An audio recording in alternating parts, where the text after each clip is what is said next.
Okay, so this is Algebra 2. The topic we're tackling today is 2-2 direct variation. Our learning objective is to write and interpret direct variation equations. Okay. All right, direct variation. Direct variation is fortunately a topic that we already know about. In Algebra 1 and geometry, we studied linear equations. Direct equation is a linear equation, except it doesn't even have a number for the y-intercept. All it is this line goes through the origin. So the technical definition of direct variation is a linear function defined by an equation of the form y equals kx, where k is not 0, period. So don't write represents direct variation.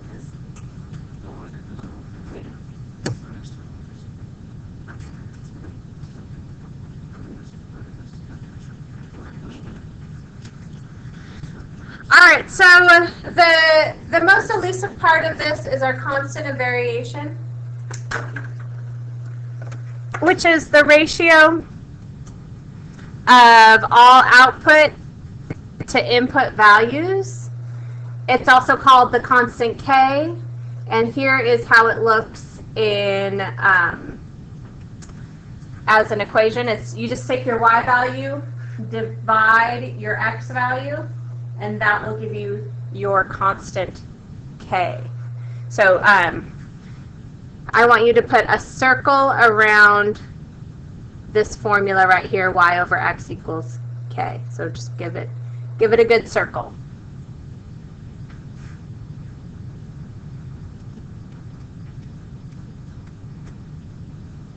So we're going to go over how to find how to tell if we have direct variation and how to find the equation of direct variation. Okay, so go ahead and write down this first table. Our x values are 3, 2, and 1, and our y values are -21, -14, and -7. We need to determine whether y varies directly with x, and if it does, with the constant of variation and then a function rule. So what we're going to do is we're going to divide y by x.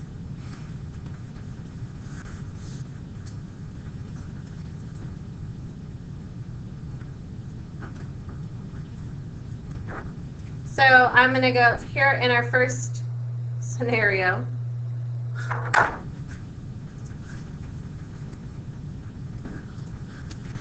Okay, so we look at the first input-output. We are going y over x. So in this scenario, we've got -21 over 3. And -21 divided by 3? -7. Now, our whole purpose is to get this every time, hence the word constant. It should be a constant. Constantly be -7. -14 divided by 2 is -7, and then -7 divided by 1 is -7. So because y divided by x is a -7 every time, we say that this is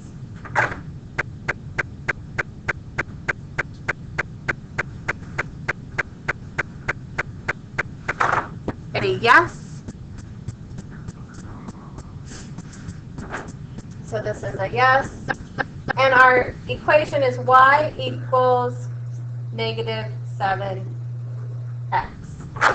If we go back to our y equals kx, we found k to be -7, so our little direct variation function is y equals negative 7x.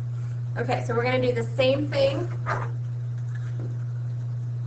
We're going to go 5/2, 7/3, and 13/6. Are these equivalent fractions? 5/2, 7/3, and 13/6. No, not a direct variation.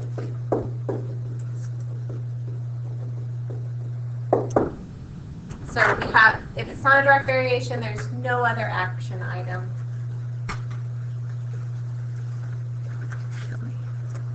Okay. So we're going to now take a look at functions and test whether they're direct variation or not. So you might get a function in standard form, like this one right here. After you go ahead and write this function down, 5x plus 3y equals 0, and then in the margin, put the word standard form, because that's what this is called. It's also called general form. The general wanted a piece of this too, so it's like the general funny. So right in the margin, right next to it, just put standard form or general form, and that'll be what I will be looking for. So we need to maneuver this guy to look like y equals kx. So I'm going to solve for y. I'm going to subtract 5x from both sides and get 3y equals negative 5x, because 0 minus 5x is negative 5x. And then I'm going to divide both sides by 3. And I get y equals negative 5 over 3x. Does this match our direct variation general equation, y equals kx? The answer is yes. And our constant of variation k is negative 5/3.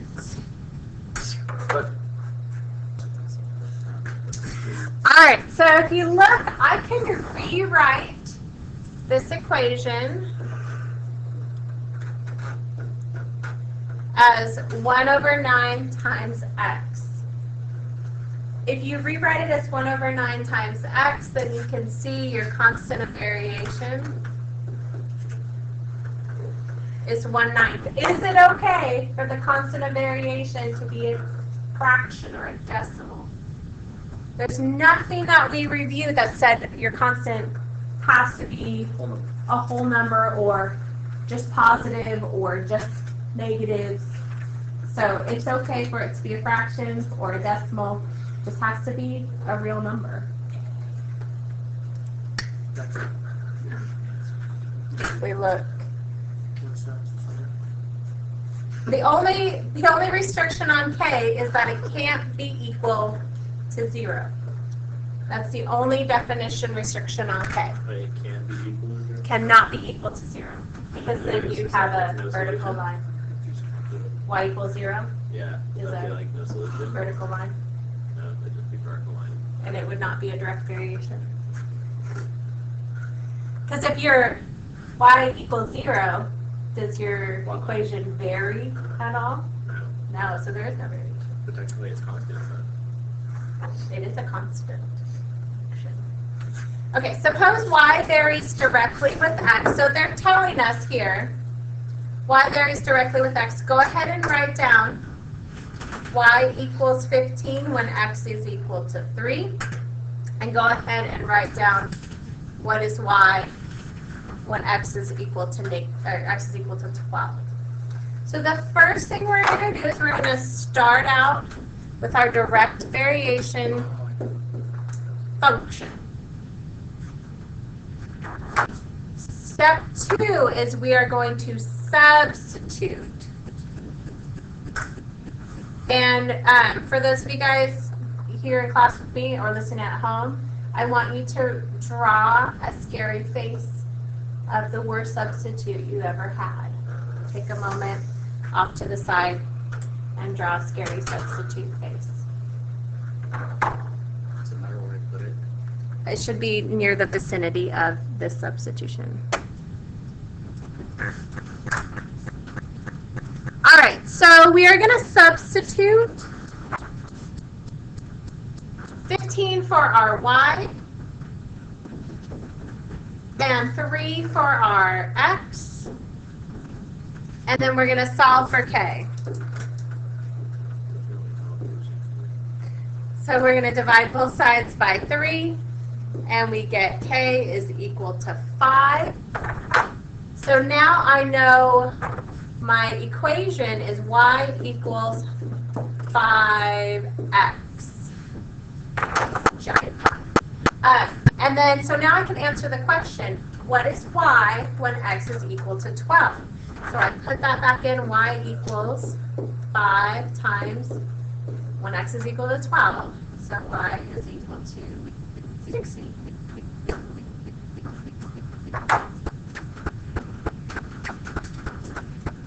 Okay. All right. We have a word problem. Go ahead and, yes, write the word problem down. We are talking calories and the mass of cheese. So the number of calories varies directly with the mass of cheese. If 50 grams of cheese contain 200 calories, how many calories are in 70 grams of cheese?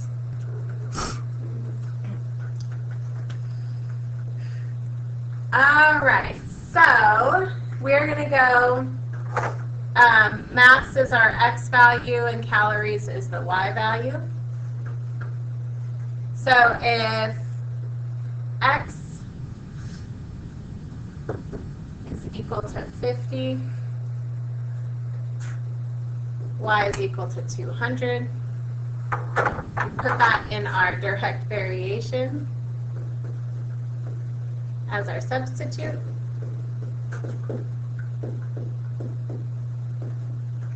And solve for k. So 200 divided by 50, I believe, is 4. So if k is equal to 4, then my direct variation equation is y equals 4x. We can now answer how many calories are in 70 grams of cheese. We know 4 times 7 is 28, so 4 times 70 has to be 280. So there are 280 calories in 70 grams of cheese.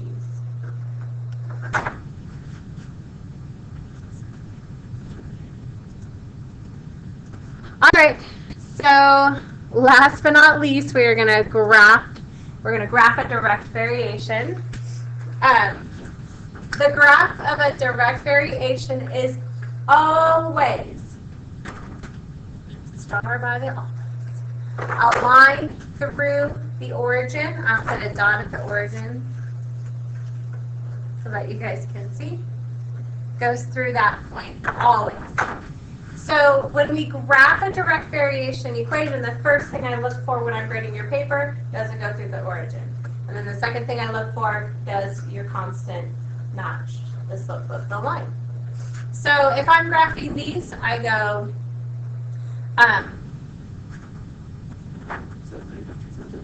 it is negative 2/3. So if I'm graphing this, I say, I start this guy at the origin, and I promise we'll talk about slope tomorrow, so today we're just going to plug in. So I'm going to plug in 3 for x. So if you look up here on your graph, and what y value do I get when I plug in 3? Negative 2/3 times 3, the 3's cancel, which is why I picked 3. And I just get negative 2. So when x is equal to 3, y is equal to negative 2. This is where You show me the difference between a boy doing math and a man doing math, even ladies. We're either a girl doing math or a lady doing math. Women, we need to grow up and do math correct. If we're going to draw a straight line, you as a human being cannot draw a straight line. So we need help. So we use tools like a ruler or the edge of our paper or the edge of our notebook. Anything to assist you in drawing a straight line is, when I ask for a straight line, I expect it to be assisted drawing of a straight line. What is it? Is that y equals 2, there's only about 3?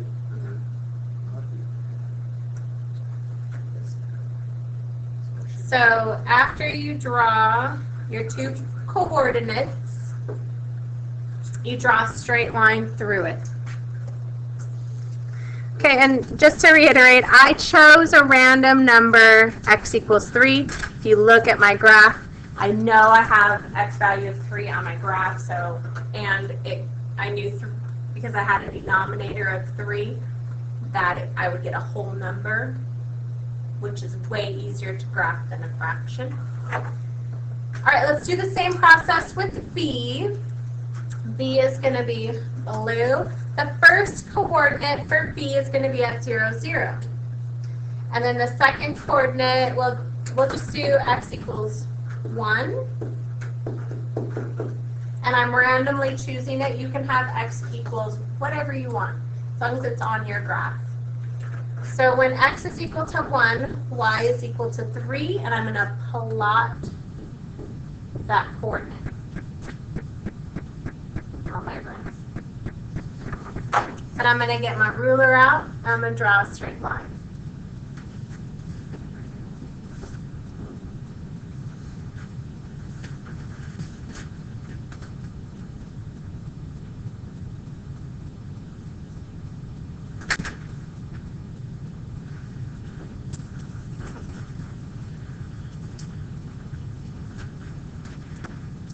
And that's how you graph a direct variation.